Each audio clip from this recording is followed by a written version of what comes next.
In today's video, I'm going to teach you how to paint this mountain landscape using only two colors, black and white. It's going to look like our mountain's just piercing out of the shadows in darkness. This is perfect for brand new painters. Why? Because this is a phase 1 painting. More on that at the end of this video, but grab those paintbrushes because here we go. For today's landscape, we will be painting on a black canvas, which I find extremely rewarding, but also extremely forgiving for brand new painters out there. A true win. Take your 1-inch brush and a little bit of liquid clear and tap all 4 corners and slowly start to grind that liquid clear into your canvas material and pull it towards the center. However, do not go all the way in the center. You want to leave a nice dry center circle, which we will use later. To make sure we have an even application, switch over to your 2-inch brush and slowly blend in on top of the liquid clear. This will achieve 2 things. 1, like we said, you will get an even application, but 2, since we're using a dry 2-inch brush, it'll pull off all the excess clear we don't need. Time to establish a light source. With a 1-inch brush and a little bit of liquid white, we can make a cross stroke right on the top side of that dry spot that we left in the center of our canvas. Just go ahead and put an X and slowly start doing X strokes around that X and work out in a circular pattern here.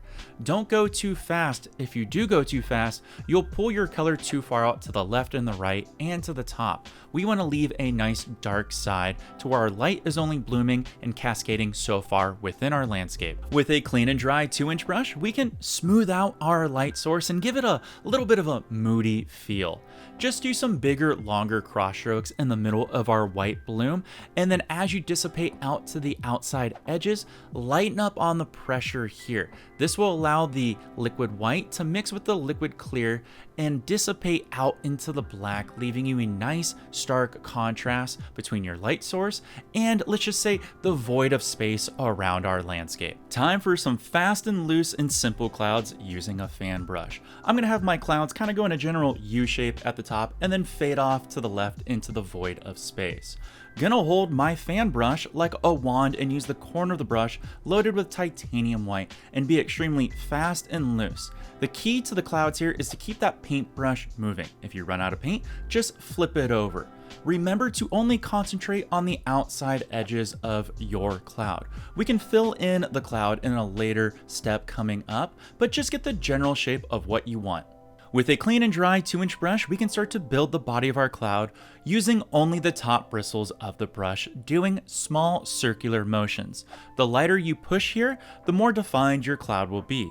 The more you push with those bristles, the more that cloud's going to dissipate into the background. You decide on how you want your cloud to be. The only rule you have here is make sure you do not touch the top of your cloud. Now wipe off any excess paint that you have on your 2-inch brush on a blue shop towel. And here we can start to anchor our cloud into our environment by doing some light cross strokes only on the bottom half of our cloud. This is going to remove excess paint, but also remove paint strokes and also cement the cloud in the landscape. If you want to build more of the body of your cloud, flip your brush over in a nice 45-degree fashion and pull the top of the cloud down into the body. This will add to more opacity and body in your cloud, really giving it character and shape. But make sure you have an extremely light touch and wipe away and blend in any excess paint you might have pulled down. Since we have a moody environment here, let's give our clouds a little bit of a wind kiss. With a nice feather touch going all the way through your cloud, pull from the bottom of your cloud all the way through the top and make sure to feather your brush stroke. Do this through the entire cloud. If you accidentally got any paint below your cloud from feathering, you can just wipe the excess paint off in a blue shop towel and do some cross strokes at the bottom to eliminate any mess. Let's finish strong with our cloud and even out the brush strokes. Going left to right or right to left, whatever is easiest for you, go across your entire cloud. This will clean up all the messy paint strokes. If you accidentally push too hard here, you can clean up the white paint that you may have moved into the black zones by taking a angular shader paintbrush here with a little bit of either black paint or liquid clear and clean up the edges of your cloud if you need to. Now let's go ahead and paint in a second cloud. This is going to give you more practice, but more importantly, it's going to add depth to our painting. We're going to use the same steps I just taught you. Use a fan brush, load it up with titanium white, and keep that paintbrush constantly moving, but also remember to only concentrate on the outline of our cloud. And for one more artist note, make sure you don't take your cloud too far out to the left and the right. We want to keep that strong contrast between white and black to really make our painting pop. Use a clean and dry 2-inch brush to build the body of the cloud. When you're ready, give it a little bit of a wind kiss effect, and then finish it off with cleaning up the brush strokes and any spots that you may have introduced white paint to that you don't want to, using that angle shader brush. All right, let's move on to everybody's favorite, which is mountains. Let's make this easier for everyone out there and use an angled shader dipped into a little bit of black paint. What we're gonna use this for is just building the outside edge of our mountain structure. Essentially, we're gonna make a template so that way it's easier for your eye to see what we're doing in the upcoming steps. What I want you to concentrate on is just think about how you wanna have certain peaks within your mountain. Feel free to make an exact copy of mine or do what is ever most comfortable for you. An awesome paint hack when it comes to mountains is let's remove the excess paint on the inside of the mountain. Use your palette knife and just scrape right below the outline that you just painted in. This is going to remove excess paint, so when we have to apply paint breaks for our highlights and our shadow sides, they will go on so easy. I highly recommend doing this step if you're a brand new painter. Now we can fill in the body of our mountain using that angle shader in our black paint. The angle shader allows us to get right up to the edge and pull the paint down easily in the direction we want to form our mountain structure. Make sure you do this on all your peaks and pull down. When you've got the general shape of how you want the mountain structure to be, we can pull off the excess color and really form our mountains using a 1 or 2-inch brush that is completely dry. Every paint stroke you do when you pull from the top of the peak down through the body will give your mountain shape. So think about what shape structure you want to create when you're painting your own landscape at home. If you're a brand new painter or you struggle with the almighty paint breaks, another tip I recommend you do is take a dry and cleanish 2-inch brush and go over your mountain body again and pull in the general shape you want your mountain to flow. This will pull off the excess undercoating of paint, exposing the toothing of the canvas, making life a lot easier for us as we go forward. When it comes to applying highlights and shadows to your mountain, a lot of new painters struggle here, so let's just cheat and make it easier for you and me. When you use your palette knife, make sure the tip of the knife goes to the peak and carve in an actual template line that allows you to visualize where your highlights will be and where your shadows will be. Do this on all of your peaks. The way this really benefits you as a painter is make sure you stay away from straight lines. Try to break up your line, add some movement, some breaks, some wiggles in there, but generally follow what you think the natural shape of your mountain would be. Wild cutting in here really quick. If you're getting into landscape painting or wet on wet painting and you're not exactly sure what to spend your money on, I got you covered. Down in the video description below, you can download my starter oil painting packet, which goes over what you should spend your money on, but more importantly, what you should avoid and not waste your money. One of the best parts about it is you get to help support me and this channel right here. So that way I can continue to make awesome content to help support your creative adventures. Go down below and check it out, and thank you so much. But you know what? Let's get back to the painting. Take your palette knife and cut it through a mixture of titanium white and a little bit of black paint. This will knock down the intensity of the white. More on this in just a moment. When you want to achieve a perfect roll on the end of your knife, you want to make sure the thickness is about 1 to 2 spaghetti noodles thick. This will be perfect for any painter out there. Now, if you've seen any of my past videos, I teach all painters out there how to do these long, beautiful paint break strokes with a palette knife. But today, I want you to be fast and loose and not put too much thought into it. This is just going to work on your muscle memory and general blocking in of your highlights and shadows. So today, we're doing short paint break strokes. When it comes to utilizing these short paint break strokes with a palette knife, one of the key elements is to keep your blade slightly closed and to slice the paint on.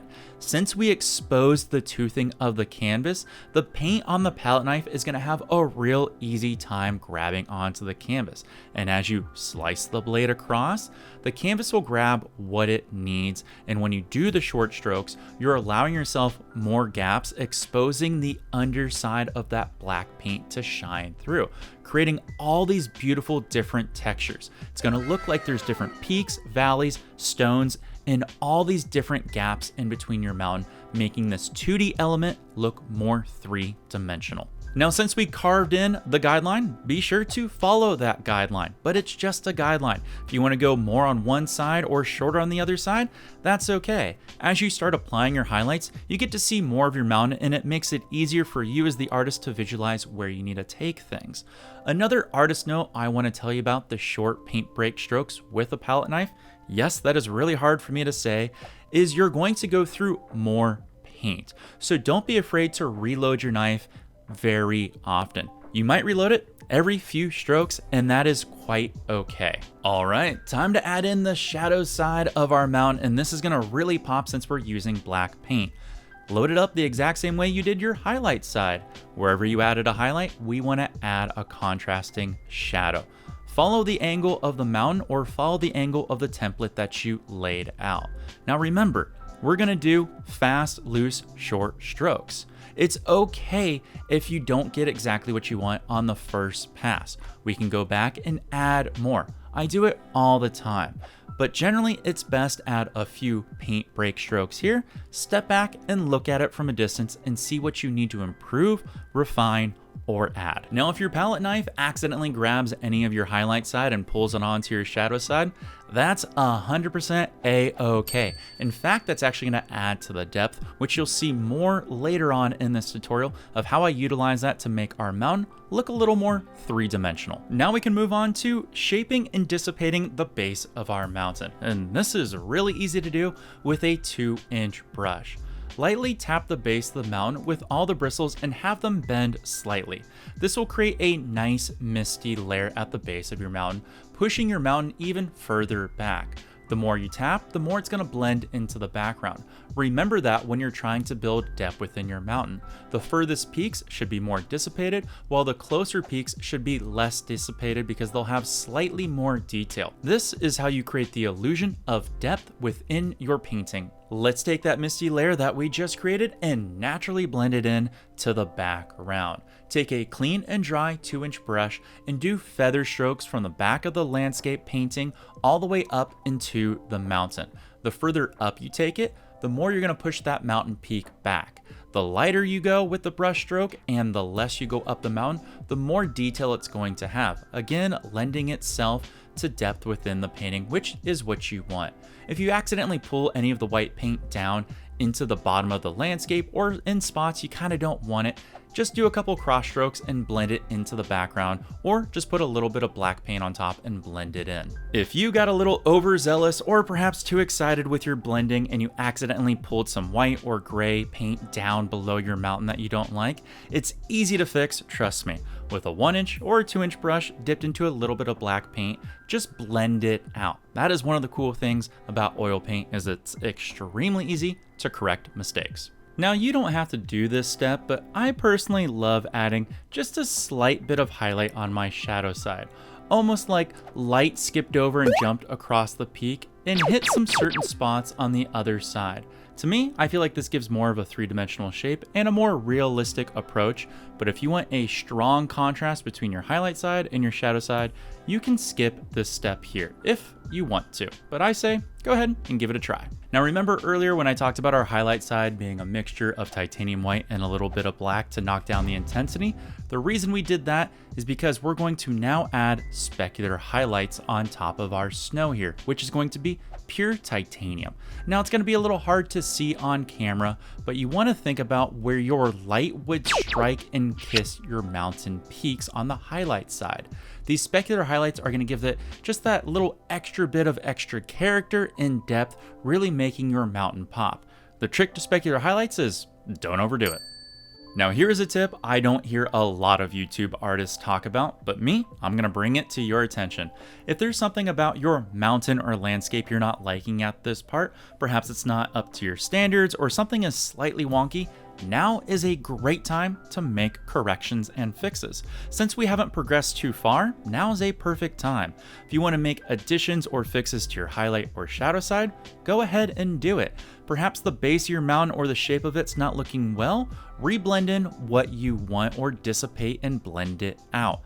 Never ever be afraid to go back and make corrections. I personally do probably about 1 to 2 passes on my mountains before I move on to other elements within my painting. Now you could stop right here and you have one awesome mountain that looks like it's just piercing out of the darkness, and you can stop here. But if you want to add a little bit more practice and a little bit more depth to your painting, we can add another mountain ridge, or what I like to call a ridge shelf. I'm just going to take my angled shader with a little bit of black paint and draw in a ridge line to give my eye a template that I can build off of. From here, it's the same steps we did on building our bigger mountain. The only difference that I'm going to do here is when I use my palette knife to put in my highlight side, I'm going to use pure titanium white. Now, if you're wondering why, the pure titanium white that's in the foreground will make a nice contrast to the knockdown version of the titanium white in the background, lending itself to have even more depth within our painting. And it's just a simple trick of using a brighter white that hasn't been knocked down. Now, if you end up painting this additional ridge shelf in your landscape, first of all, I'm super proud of you. I want to bring 2 things to your attention. Just like we said about the pure titanium white, make sure you use it because it's going to create that forced perspective. The other thing I want to bring to your attention is make sure you don't bring your mountain ridge in paint too far down to where it hits the bottom of the canvas or the left and the right side of the canvas. If your mountain or color does get too close to your frame, even I got really close, we can easily correct this. Just dissipate the bottom like we've done before and blend it in. If there's any residual white paint near the bottom, just paint over it with black paint and blend that into your mountain shelf structure. Make sure to maintain that strong contrast. That way we have the illusion of our mountain piercing out of the black, the shadow, the darkness, the void, whatever Depeche Mode emo term you want to use.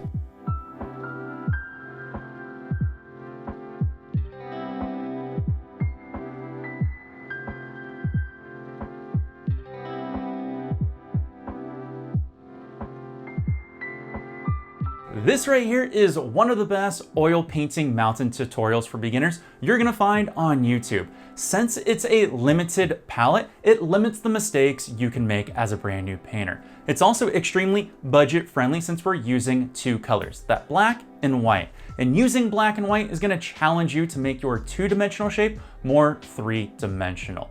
Now, remember how I said this was a phase 1 painting? That's because this is a stepping stone to our next lesson to really make your mountain stand out to where you can transform this mountain to something like this. A beautiful cascading of blues into a vignette of deep, rich blues and blacks. Or perhaps you want something with a little more color, you can transform it into something like this. A pop of purple that really makes your mountain stand out and take it to the next level. If you're interested in either one of these 2, let me know which painting color you want to see next in our tutorial. You want to see the dark, deep, rich blues and blacks, or that pop of purple that really takes your painting to the next level, but also makes it extremely eye-catching? Why don't you do me a favor and let me know down in the comments below on which color you want to see. And hey, while you're down there, don't forget to hit like and subscribe. And since this was a long video, why don't you leave me a nice comment? Now, if you're really struggling with mountains, you can check out the video over to my side that goes extremely in depth how to become a mountain master. I recommend watching that video before you attempt the next lesson because it's one of the best out there. I'll catch you all later, and of course, I'll see you in that video right over there. Peace and happy painting.